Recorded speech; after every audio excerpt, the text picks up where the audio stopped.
kebetulan dekat kan sama orang yang hobinya naik motor. Oh, di geng motor yang sore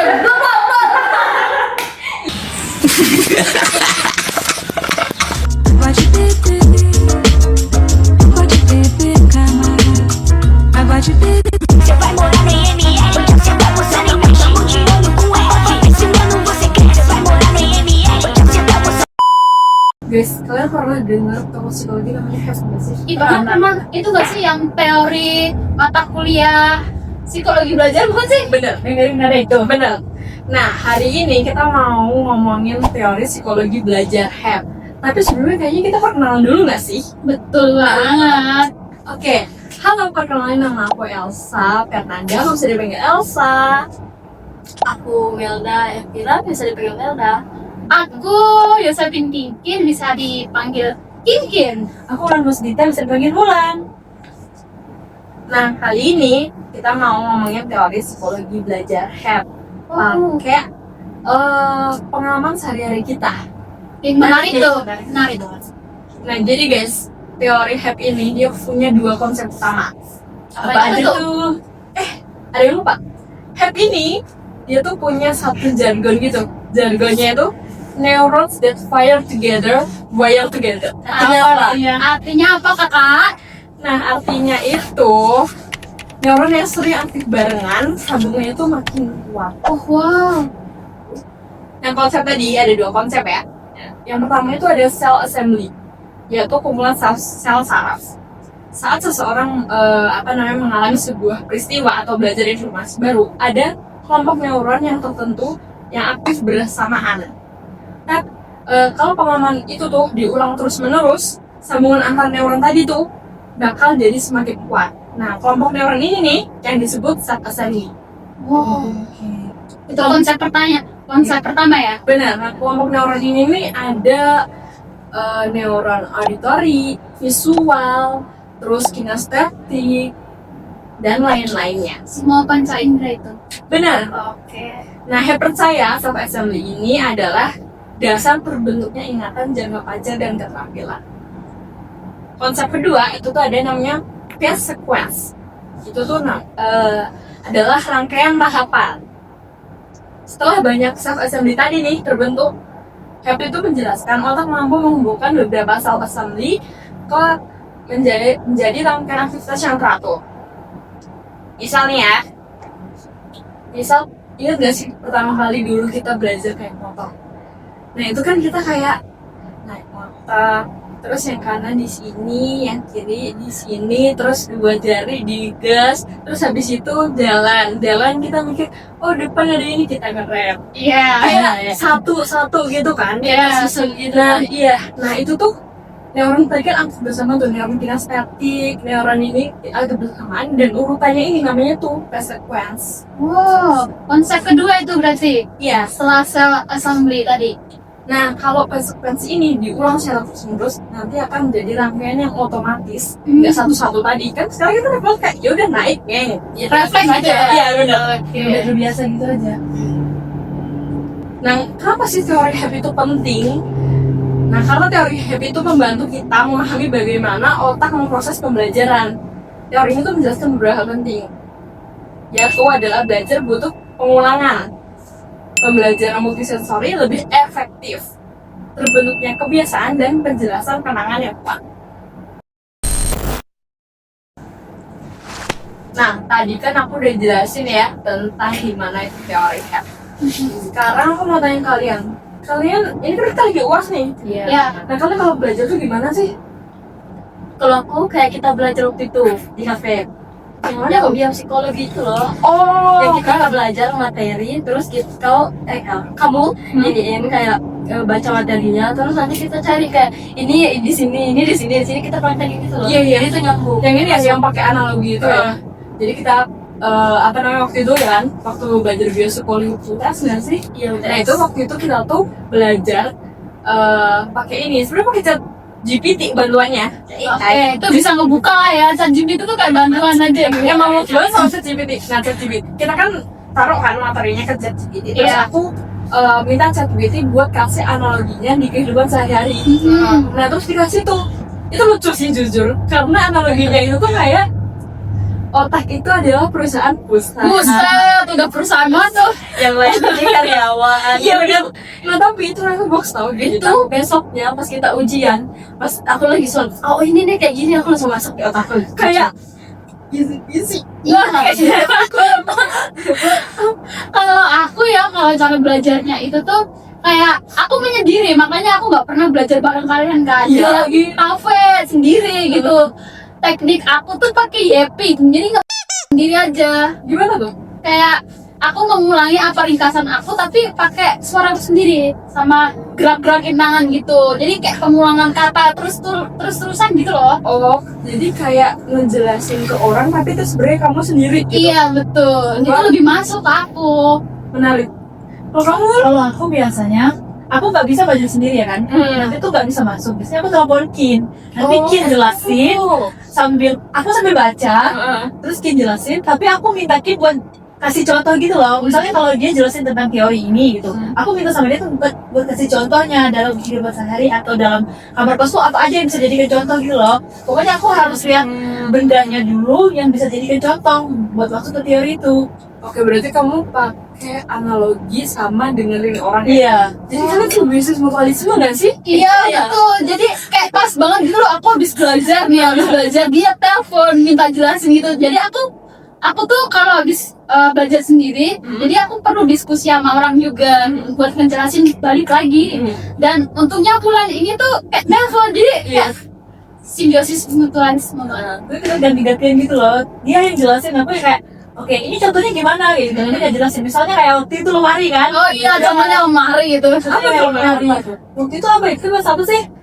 Ada salah satu mata kuliah. Iya, Jadi itu tuh oke. kayak ada visualisasi kita ngambilnya di lemari gitu loh. Oh. Cuman aku lupa ya.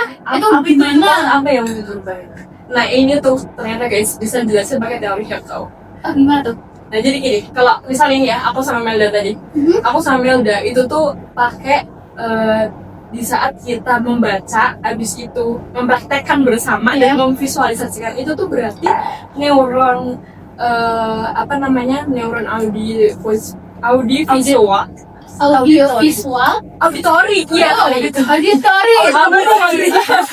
auditori. Nah itu kan kita ngomong tuh dia pintar bersama ya. Terus visual dimana kita kayak ini perusahaan ini di sini. Nah itu kan visual. Terus kita juga kinestetik kan sambil kayak ini nih. Nah itu tuh kan berarti 3 neuron aktif bersama. Nah itu tuh langsung nyambung tuh ke otak. Oke. Makanya kayak langsung teringat. Apalagi kita ngulang-ngulang kan. Iya. Makanya kayak besoknya langsung pas kerja besok lagi kayak langsung easy. Nah sama aja kayak kamu kan tadi Kin. Nah kamu kan tadi kan baca dulu terus habis itu baru yapping tapi nggak bisa begini kan. Iya. Nah itu dimana indera penglihatan terus abis itu indera kinestetik tuh berjalan. Nah kamu kayaknya lebih ke auditori lagi tadi tuh. Kalau Kin ini kurang auditori ya. Oke, iya. Karena kayak nggak mendengar gitu tapi dia lebih ke menjelaskan. Iya. Nah, kamu pakai auditori karena kamu kan denger Kin kayak ngomong itu gini. Nah, kamu harus auditori dan visual. Tapi guys, Hep tuh bilang kalau makin banyak neuron yang aktif indera kita yang dipakai itu tuh bakal lebih masuk otak. Jadi kalau misal kita pakai keempat-empatnya atau kelima-lima itu bakal lebih masuk otak. Apalagi kalau diulang-ulang.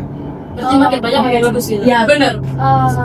Tapi pernah nggak sih kalian udah belajar nih terus besoknya nge-blank?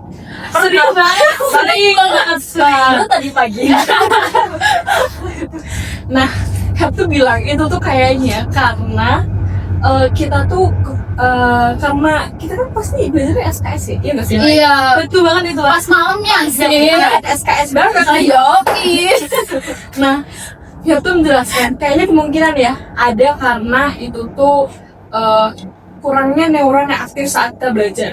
Misal kalau karena terlalu mepet nih waktunya kan, kita cuma ngebaca doang sama kayak cuma 2 yang aktif gitu atau cuma baca doang nih karena benar-benar ada waktu. Itu tuh karena kurangnya neuron yang aktif makanya kurang masuk ke otak gitu. Sama ada faktor stres kan kadang Iya. kita kebanyakan tugas ini Kayak kena mental gitu ya. udah kebanyakan tugas, terus kita SKS, kurang tidur, habis itu deg-degan ujian, mikir nilainya gimana. Nah itu tuh bikin sinapsnya tuh sinapsnya tuh jadi lemah. Ini otak kayak bla-bla. Bener sih itu tuh kenapa kayak kita bisa terjadi ngeblank. Oh, pantesan pas aku belajar tuh kayak pemahaman aku tuh lancar aja gitu, ngejelasin ke dia pun kayak yaudah santai, kayak paham aja gitu. Terus ketika aku duduk udah di kursi ujian nih, baca soal, baca teorinya, kayak ini tuh apa? Ini tadi tuh apa ya? Langsung lupa ya. Langsung lupa gitu. Apa dia belajar langsung lupa aja gitu. Nah solusinya ya kalau kata HEP ini, Gimana tuh? solusinya tuh ya kita tidak boleh SKS guys. Oke, No. nggak bertiru ya adik-adik. Nah karena kita udah bener bisa belajar masing-masing nih, udah nggak gabungin beberapa indera kan. Iya. Tapi itu tuh harus diulang-ulang Hmm. dan digabungin. Jadi kayak kalau SKS kan kita terbatas, apalagi kita faktor stresnya kan makin besar. Nah itu tuh yang bikin kita ngeblank. Oh, jadi gitu. Tertekan gitu ya. Iya. Kurangnya waktu, terus kita pusing, Masih macam-macam. mempengaruhi banget ya. Iya, versi gue karena sinapsnya jadi rendah. Soalnya kalau SKS itu kan biasanya ngerjainnya pagi-pagi ya. Iya. Nggak mungkin malamnya, nggak Iya. mungkin masih pagi. Karena besoknya bangun kan. Bisa pagi-pagi belum ngerjain. Nah, kita kan tadi udah ngomongin tentang gaya belajar ya, tentang kuliah yang bikin agak pusing nih. Nah, sekarang banget lagi. kita mau ngomongin tentang apa ya? Gimana ya? Dia tuh bisa bikin bahagia tapi juga bisa bikin sedih. Aku tahu tuh. Apa tuh? Si butterfly era sih. Nah, kalian ada nggak sih yang pernah ngalamin butterfly era? Pernah dong. Butterfly itu apa sih? Butterfly era itu Yang itu loh. apa? Butterfly era itu di mana kamu lagi suka sama seseorang, terus kamu deg-degan, terus sometimes ini saking senengnya nih ada kayak geli-geli gitu di Kayak spark-spark kayak gitu. Kayak naik gelinya. Ih, Ada nggak sih, Bun? pasti dong. Ada. ceritain dong. Jadi orang ini tuh satu kampus ya. Satu kampus ya. Itu lumayan ramai gitu loh. Jadi kalau di kerja atau di kantor itu kayak kerja tuh kayak langsung kayak merah gitu loh mungkin. Kayak tomat gitu ya. Terus ih nggak salting gitu dong. Lanjut. Itu kan sampai waktu itu agak-agak pingsan gitu kan. Udah, gak usah gitu. Kalian ada nggak sih? Kalau aku sama motor Jangan soalnya siapa tuh? jadi aku nih kebetulan dekat kan sama orang yang hobinya naik motor. Oh, di game motor yang sore. Iya, yang soalnya berban. Gimana tuh? Jadi kalau misalkan kita lagi dua nih, kita lagi nongkrong, tiba-tiba ada suara motor yang gimana? Nah, itu padahal belum lihat orangnya nih, tapi deg-degan karena ngerasa itu tuh dia gitu loh. Jadi dengar suara motor yang Itu suaranya kemarin ya, di motor itu kemarin. tuh bikin deg-degan gitu. Menarik ya berbayarnya gara-gara Dibakil. ada yang Kalau aku butterfly era itu dulu pas PDKT tuh, kalau chatan sama dia tuh, kalau ada notif, ya. itu kan notifnya namanya itu aku bedain sendiri. Sama aku sematkan di WA itu. Terus itu kan notifikasi yang berbeda ya. Kalian tahu gak sih yang gimana sih? Circle. Ya, notifikasi circle.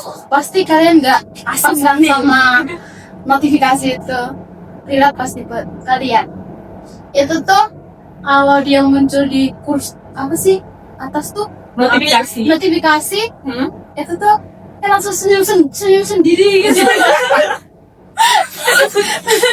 Dulu ya, sekarang kayak yaudah ada spark-sparknya juga sih, cuman nggak butterfly era dulu gitu. Waktu PDKT. Iya. Ya Blink sekarang udah mulai turun gitu ya. Blink udah turun Blink itu sih. Nah guys, selain cara belajar kita tadi tuh, nah ternyata ini tuh bisa dijelasin pakai rehab juga. Bisa juga. Ada juga tuh. Ih keren banget tuh. Apa tuh gimana? Sama aja kayak tadi nih. Nah dimana kayak misalnya motor ya, setiap kali digebrak Oke. itu tuh neuron auditori kamu tuh aktif. Terus langsung kayak ada emosi yang muncul. Terus langsung memvisualisasi kalau lagi naik motor dia. Tahu suka dia. Nah itu lagi ngebuat deg-degan. Sama aja ini kayak Kim, karena kayak apa sih bunyi gimana sih notifikasi circle itu nih. Aduh gimana ya?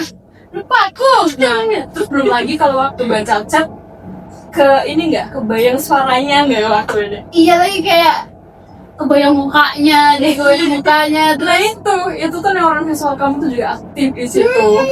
Ada rasa emosi juga, bahagia, deg-degan. Itu tuh yang jelasin Dewa sama Heb. Wah. Tadi dia gak malu-malu ya guys. Dan guys ini terlalu berbahaya. Nah kalau ini nih sering diulang nih waktu PDKT kan kayak gitu terus tuh. Sama ya, neuron-neuron ini bakal nembak bareng. Jadi sel assembly ini bakal kebentuk. Hasilnya ini tadi suara motor itu tuh bisa jadi pemicu memori dan emosi. Ini bawa minum nggak sih? Boleh, stop. Minum nggak? Kak, minum kak.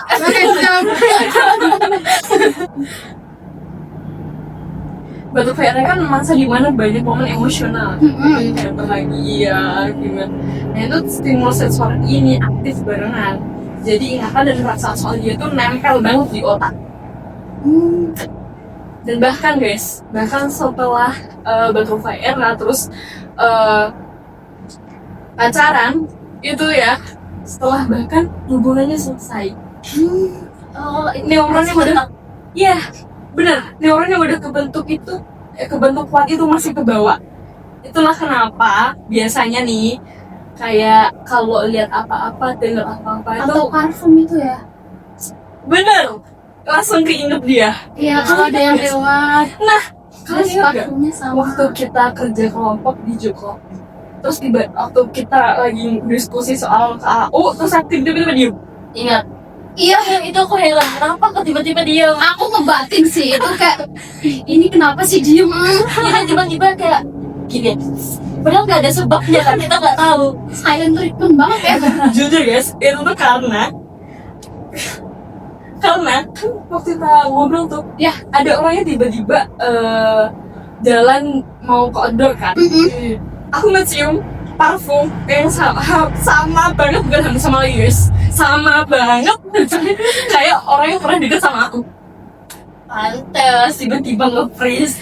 Dan masalahnya kan aku nggak lihat nih orangnya siapa nih, jadi kayak sekilas itu kayak orangnya tuh visualnya, bentukannya tuh kayak sama gitu loh. Nah di situ tuh memori itu tuh yang nge-trigger rasa kangen dan sedih karena neuron-neuron tadi itu aktif dan udah jadi kebiasaan kan.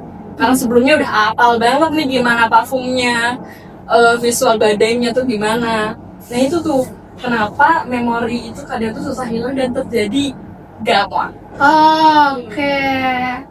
Ternyata gitu ya. Iya, karena sinapsnya tuh udah kebentuk kuat banget. Jadi otak kita tuh susah bedain yang udah lewat. Enggak, aman kok guys. Aman. Perlu waktu dan perlu neuron baru buat ngelawan neuron lama. Jadi kayak perlu kenangan baru, perlu di refresh gitu. Biar enggak gampang lagi. Nonton.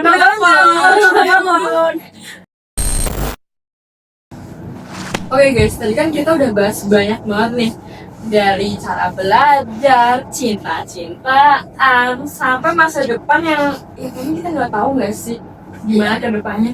Kayak kelihatan keren banget gak sih karena bisa ngejelasin itu semua.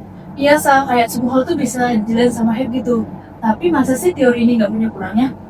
Menurutku ya, Rehab tuh kayak terlalu membahas tentang neuron gitu loh, kayak kurang ngebahas tentang emosi dan motivasi. Padahal kan semangat belajar orang-orang kan beda ya setiap orang. Iya bener banget itu mah. Kayak dia tuh belajar tekanan tuh belajar karena dia cinta ilmu, bisa dibilang kayak gitu, rajin belajar. Atau ada yang ambis, atau juga karena dia nggak mau ngulang matkul, terlalu ambisi gitu loh. Terus dia itu tuh nah itu tuh head nggak ngulik sampai ke situ karena apa ya, kayak apa yang bikin belajar itu nggak dijawab sama head ini. Iya ya, dia kayak ngejelasin perbedaannya itu ya. Iya, kayak dan jangan lupa Heb juga nggak bahas soal trauma. Kalau hal menyakitkan terulang dan trauma neuron aktif itu bareng bukannya jadi trauma ya? Betul, kayak suara motor mantan. Maksudnya tuh trigger-trigger kecil yang muncul karena ini apa, sel assembly negatif. Nah itu sel lagi maaf tuh bisa ngejelasin kenapanya tapi nggak ngasih solusi healingnya. Oh jadi hack ini tuh powerful banget ya.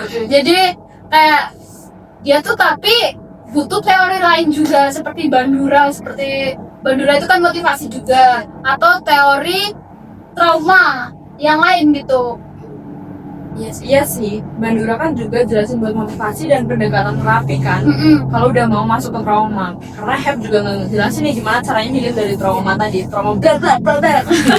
Nah kayaknya ya kita cukup sampai sini nggak sih? Iya, kita cukupin ya guys karena kita besok ada ujian, masih ada ujian. Jadi kita sudahi. Jangan lupa kalau kalian punya pengalaman dari teori kita, jangan lupa komen, Like And subscribe. Bye.